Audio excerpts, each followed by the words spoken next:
Unified 911, anong matutulong namin sa'yo? Anya ti maitulong mi ken ka po. Anong may tatabang ko sa Unsay imo? akong ikatabang nimo? Ngini makadabang na misal ka no. Sa anumang wika o dialekto, may tulong na darating sa iyo.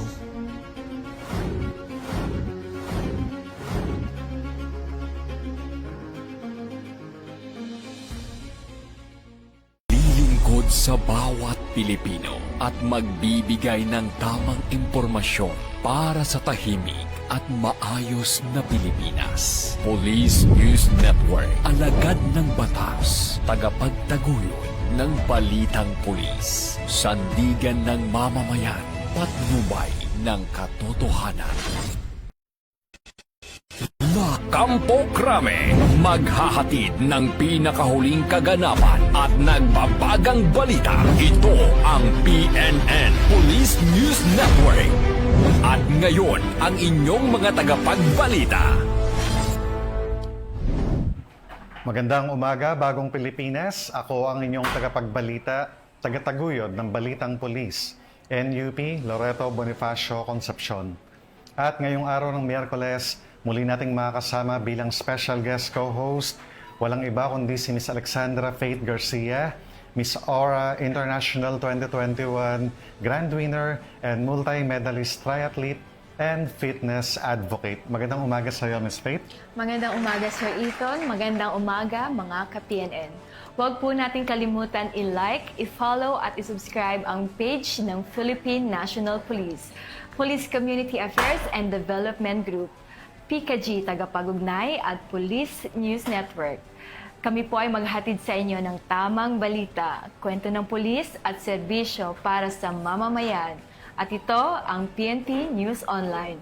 Ang pangunahing balita ng Police News Network, alagad ng batas, tagataguyod ng balitang.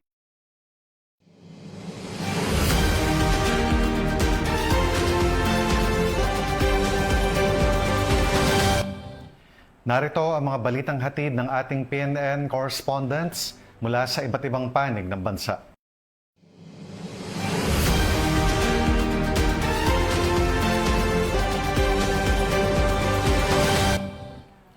Naaresto ng Philippine National Police Highway Patrol Group ang isang rank 2 most wanted person sa municipal level sa ikinasang manhunt operation sa Benguet, kaugnay ng kasong carnapping at qualified theft. Patuloy ang panawagan ng PNP na makipagtulungan ang publiko sa mga otoridad upang mapabilis ang paghahatid ng hustisya at mapanatili ang kapayapaan at kaayusan sa komunidad. Alinsunod sa adhikain Bagong Pilipinas, Bagong PNP para sa Bagong Pilipinas, serbisyong mabilis, tapat at nararamdaman. Makibalita tayo kay Patrolman Don Brosas. Aresto ng pinagsanib na puwersa ng PNP Highway Patrol Group at Regional Highway Patrol Unit Cordillera Administrative Region ang isang itinuturing na rank 2 most wanted person municipal level na nahaharap sa kasong paglabag sa Republic Act 10883 o the New Anti-Carnapping Act of 2016 at qualified theft. Ayon sa ulat, inaresto ang sospek sa harap ng Amaya Escapes, Bulacan sa Barangay Manggahan, Santa Maria, Bulacan nitong ika-30 ng Abril, dakong alas 12:20 ng madaling araw. Kinilalang akusado na si alias Buknoy, 36 anyos, residente ng Pandi, Bulacan. Isinagawa ang operasyon sa bisa ng warrant of arrest na inisyu ng Regional Trial Court Branch 64 sa Bugyas, Benguet, na may kaukulang rekomendadong piyansa para sa mga kasong kinakaharap nito. Patuloy na pinaiigting ng PNP ang kampanya laban sa mga wanted persons bilang bahagi ng adhikaing Bagong PNP para sa Bagong Pilipinas, serbisyong mabilis, tapat at nararamdaman. Mula rito sa PNP National Headquarters, ako ang inyong PNN correspondent, Patrolman Don Brosas, alagad ng batas, tagataguyod ng balitang pulis. Arestado ang isang suspect matapos ang engkwentro sa bayan ng Nagtipunan kung saan isang polis ang nasugatan habang nagsasagawa ng operasyon ang Philippine National Police. Nakatutok dyan si Police Staff Sergeant Jeff Jan Nabasa. Arestado ang isang lalaking pinaghahanap ng batas matapos mauwi sa arbadong engkwentro ang pagpapatupad ng warrant of arrest ng pinagsanib na pwersa ng pulisya ng Nagtipunan Police Station at 2nd Quirino Provincial Mobile Force Company sa barangay Disimungal, Nagtipunan, Quirino nito lang ika-2 ng Mayo nitong taon. Kinilala ang suspect na si alias Mario, residente ng nasabing barangay na nahaharap sa kasong other light threat sa ilalim ng Article 285 ng Revised Penal Code. Bandang alas 9:30 ng gabi noong Mayo 2, nagsagawa ng operasyon ng mga kapulisan sa Sitio Masug, Barangay Disimungal upang isilbi ang warrant of arrest laban sa suspect. Habang papalapit ang mga operatiba sa tahanan nito ay bigla umanong nagpaputok ang suspect gamit ang isang improvised shotgun na nag-udyok sa mga pulis na gumanti ng putok bilang pagtatanggol sa kanilang sarili. Sa naganap na engkwentro, nasugatan si Patrolman Jimboy Erang Fernando, 36 na taong gulang, miyembro ng 2nd Quirino PMFC, na agad binigyan ng paunang lunas at mabilis na isinugod sa malapit na pagamutan. Matapos ang insidente ay personal na binisita ni Police Brigadier General Mariano C. Rodriguez, Acting Regional Director ng PRO2, ang sugatang pulis upang tiyakin ang kalagayan at ipinahayag ang kanyang taus-pusong suporta pati na rin sa buong hanay ng PRO2 Valley Cups. Pinuri niya ang pinakitang katapangan, dedikasyon at profesionalismo ng mga operatiba sa gitna ng panganib. Samantala na pag-alamang may tama din ang bala sa kaliwang bahagi ng dibdib ang sospek na pinaniniwalaang nakuha sa naganap na engkwentro na kaagad din dinala sa pagamutan. Ayon kay Police Colonel Paul Y. Gamito, Provincial Director, ang matagumpay na pagkakaresto na sa sospek ay bunga ng maagap at tuloy-tuloy na operasyon ng kapulisan at patuloy na pinapahalagahan ang kaligtasan ng bawat isa habang tinitiyak na ang batas ay naipapatupad ng naayon sa proseso. Mula rito sa lalawigan ng Quirino, nagbabalita ang inyong PNN correspondent, Police Staff Sergeant Jeff Janabasa. At ito ang bagong PNP para sa bagong Pilipinas, serbisyong mabilis, tapat at nararamdaman. Maraming salamat, Police Staff Sergeant Nabasa. Nagpatupad ng mahigpit na seguridad at traffic management ang Isabela Police Provincial Office upang matiyak ang kaayusan at kaligtasan sa isinagawang MPTC Tour of Luzon 2026 sa lalawigan ng Isabela. Yan ang balitang hatid ni Police Corporal Sarah Jane de la Cruz. Mahigpit na seguridad at maayos na traffic management ang ipinatupad ng Isabela Police Provincial Office para sa pagdaraos ng MPTC Tour of Luzon 2026 nitong Mayo 3. Personal na nagsagawa ng inspeksyon si Provincial Director Police Colonel Manuel Bayani Bringas sa mga nakadeploy na pulis mula sa iba't ibang himpilan sa lalawigan sa kahabaan ng Santiago to Santa Maria Road. Layunin ng inspeksyon na tiyakin ang kahandaan, disiplina at wastong deployment ng mga personnel na nakaatas sa road security, traffic management at police visibility upang masiguro ang kaligtasan ng mga kalahok at ng publiko sa isinagawang cycling event. Sinuri rin ang koordinasyon ng mga pulis sa iba pang katuwang na ahensya at ang kanilang kakayahan sa agarang pagtugon sa anumang posibleng insidente sa ruta ng karera. Kasabay nito, nagpatupad ng traffic advisory ang Isabela PPO dahil sa pansamantalang abala sa daloy ng trapiko sa rutang mula Santiago City hanggang Santa Maria Isabela sa pamamagitan ng Santiago to Santa Maria Road. Ayon naman kay Police Colonel Manuel Bringas, nananatiling prioridad ng kapulisan ang kaligtasan ng publiko at ng lahat ng kalahok. Hinihikayat din niya ang mamamayan na makiisa at sumunod sa pinatutupad na traffic advisory upang maging maayos at matagumpay ang naturang event. Sa kabuuan ng aktibidad, walang naitalang anumang insidente o aberya, patunay sa maayos na paghahanda at koordinasyon ng kapulisan at iba pang katuwang na ahensya. Mula rito sa Isabela Police Provincial Office, ako po ang inyong PNN correspondent, Police Corporal Sarah Jane V. de la Cruz, nagbabalita para sa Police News Network. Alagad ng batas, tagataguyod ng balitang pulis. Maraming salamat, Police Corporal de la Cruz. 20 kid warriors o mga batang may malulubhang karamdaman ang naging benepisyaryo ng outreach program na isinagawa sa Marikina City ng Police Community Affairs and Development Group, katuwang ang kanilang force multipliers. Ang report mula kay Patrolman Edwin Baris. Hindi lang seguridad ang hatid ng Philippine National Police, kundi malasakit at pagmamahal matapos ang isinagawang outreach program dito sa Marikina City. Aabot sa 20 Courageous Kid Warriors sa Marikina City ang natulungan ng naturang aktibidad. Ito ang mga batang may malubhang karamdaman. Sa naturang programa ay nakiisa ang mga miyembro ng Police Community Affairs and Development Group, SMPII, iba't ibang advisory group at si Mr. Imad Amar ng Padrino Pilipino. I love you a lot. I know how amazing mothers you are, always with your kids, giving them full attention. And as I always say, we learn from you a lot. Even small things makes you happy. I hope we can be like you. We will really I enjoy, and I'll not say anything more. God bless you all. I'm very, very happy, and I'll always be with you, next to you, whenever there'll be anywhere. God bless you all. Tampok sa aktibidad ang pamimigay ng food packs, bigas, diapers, hygiene kits sa kanilang pang-araw-araw na gamit. Para sa mga magulang ng mga Kid Warriors, malaking tulong ang kanilang natanggap na biyaya at malaking dagdag lakas ng loob ang malamang may sektor ng tulad ng Philippine National Police na handang magbigay ng serbisyo at handang umalalay sa kanila.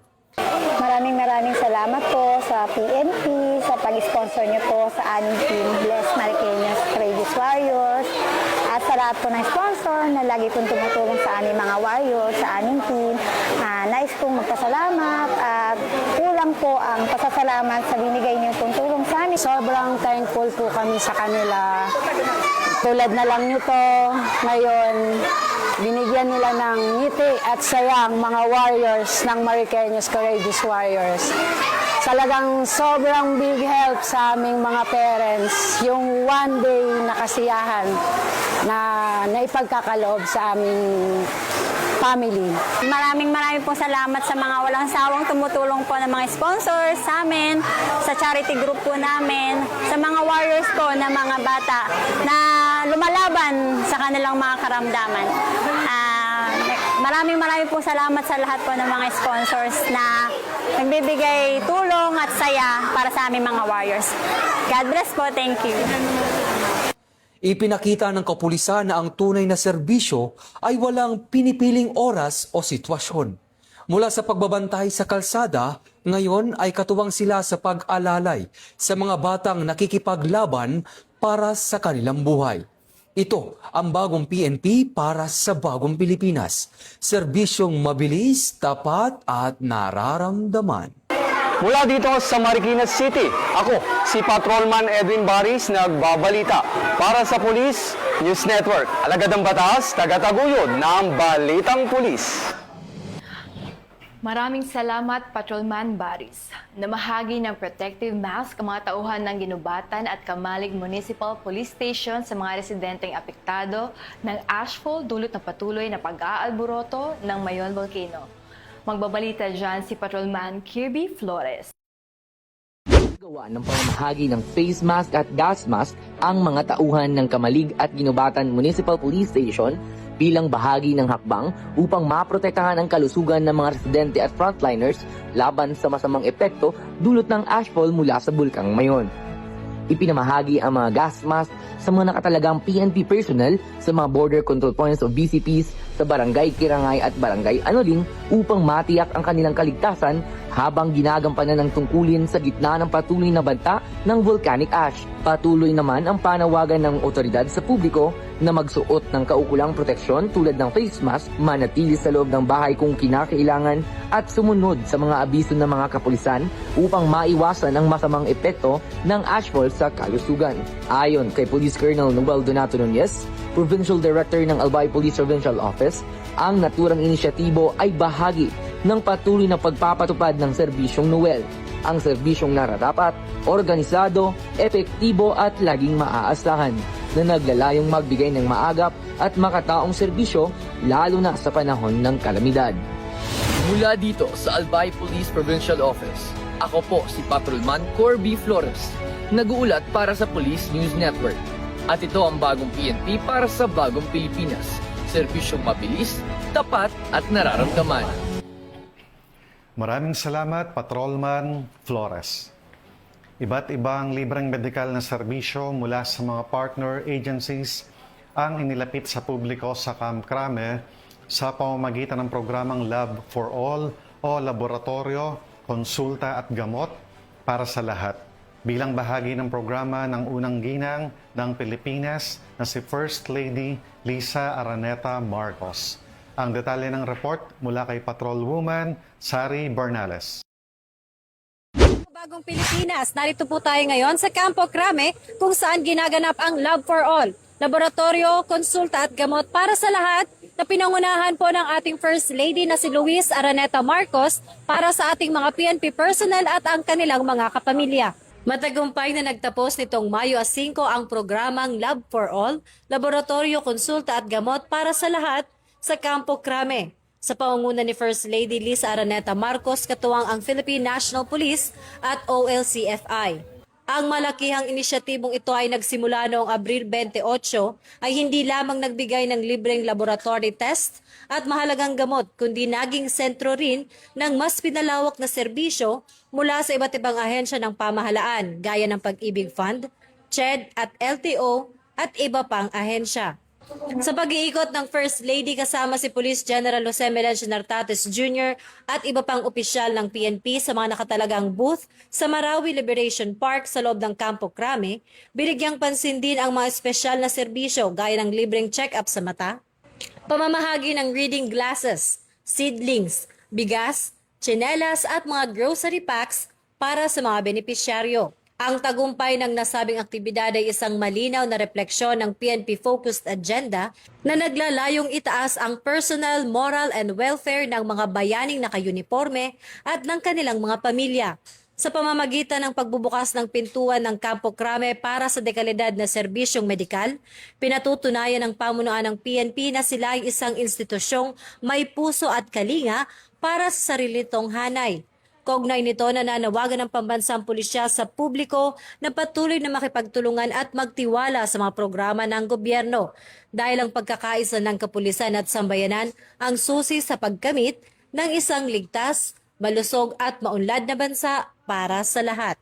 Ngayon po, marami po palang mga libreng iba't ibang gamot sa mata and nakita namin na talagang kailangan ko po yun kaya pumila rin po ako and nagpapasalamat po ako dahil nabigyan ako ng isang pagkakataon na makapagpasuri din ng aking mata at mapagkalooban po kami ng libreng reading glass na kung saan napakalaking tulong po para sa akin. So muli po sa ating pong mahal na Luis Araneta Marcos at sa ating pong mahal na Pangulo, maraming salamat po. Napakalaking tulong po ito hindi lamang po sa akin, hindi po sa mga mahihirap at na ibang tao at sa lahat po ng mga nangangailangan ng tulong. Para sa mga kinakailangan ng mga kababayan natin na nangangailangan ito, mayroon po tayo 15 wheelchair. Meron na po mga recipients ito at mamamahagi rin tayo ng sa ating pong awarding ng ating Sustainable Livelihood Program. Meron po kami i-present sa kanya na meron pong awarda na ilang grupo, tatlong grupo para sa kanilang pagsisimula ng livelihood opportunities na lang. No? Iyan po ay sa pagtulungan ng DSWD para sa kanila. At tayo rin siyempre ay mamibigay ng assistance, medical assistance for the individual in crisis situation. Doon po yata gagawin sa auditorium ito na bibigyan po nila ng financial medical assistance sa mga kababayan natin. Meron din tayo ipamimigay ng mga family food packs to the families of the needy families of the servicemen natin. So ganoon po. So yun po yung ating mga contribution para po makibahagi tayo sa programa ng ating unang ginang. Mula po rito sa Campo Crame, ako po si Patrolwoman Sari Bernales. Nagbabalita para sa Police News Network. At ito ang bagong PNP para sa bagong Pilipinas. Serbisyong mabilis, tapat at nararamdaman. At yan ang mga balitang nakalap ng ating PNN correspondents mula Luzon, Visayas at Mindanao. At bago po tayo magtapos, nais ko pong magpasalamat sa ating mga masusugid na taga-subaybay ng Police News Network. At syempre pa sa ating special guest co-host this morning na walang iba kundi si Miss Alexandra Faith Garcia. Maraming salamat, Miss Faith, sa pagpapaunlak. Baka may nais kang i-promote na advocacy or upcoming event, Miss Faith? Yes, maraming salamat, Sir Ethan. Maraming salamat, mga ka-PNN. Sa darating po na weekend, magkita-kita po tayo sa Ironman Da Nang sa Vietnam. So see you po doon and good luck po sa ating mga contingents mula sa Pilipinas. Pinapasalamatan at binabati ko rin po sila Chief PNP Police General Jose Melencio Nartates Jr., Police Major General Roderick Augustus Alba, the Director for Police Community Relations, PKG Command Group na pinapamunuan ni Police Brigadier General Vina Habana Guzman, Police Colonel Joel Serrano, Police Colonel Adonis Guzman, Police Colonel Joel Ada, sa lahat ng personnel ng Police Community Affairs and Development Group at sa lahat ng magigiting na pulis sa buong bansa. Maraming salamat sa inyong serbisyo para sa isang ligtas na pamayanan. After this live program po, maya-maya lamang, abangan po natin sa PKG Online Awitan ang aming special guest performer na walang iba kundi si Mr. Raymond Gorospe po, no? Mr. Raymond Gorospe is 4-time medalist sa Wicopa po, singer, balladeer, and multi-awarded host. Siya po yung sikat, famous dun sa Forever Young na commercial. So abangan po natin mamaya si Brother Raymond sa PKG Online Awitan. Live din po yan after the show. At sa ngalan po ng pamunuan ng Philippine National Police sa pangunguna ni Chief PNP Police General Jose Melencio Nartates Jr. at sa pamumuno ni President Ferdinand Bongbong Marcos Jr., kami ay maglilingkod sa bawat Pilipino at magbibigay ng tama at balanseng balita. Mula rito sa tanggapan ng tagapag-ugnay ng Pambansang Pulisya, kami ang inyong tagapagbalita, tagataguyod ng Balitang Pulis. Ako po sa NUP, Loreto Bonifacio Concepcion. At Alexandra Faith Garcia, Miss Ora International 2021 Grand Written. Maghahatid ng tamang balita, kwento ng pulis at serbisyo para sa mamamayan. At ito ang PNP News Online. Ang pangunahing balita ng Police News Network. Ito ang bagong PNP para sa bagong Pilipinas. Serbisyong mabilis, tapat at nararamdaman.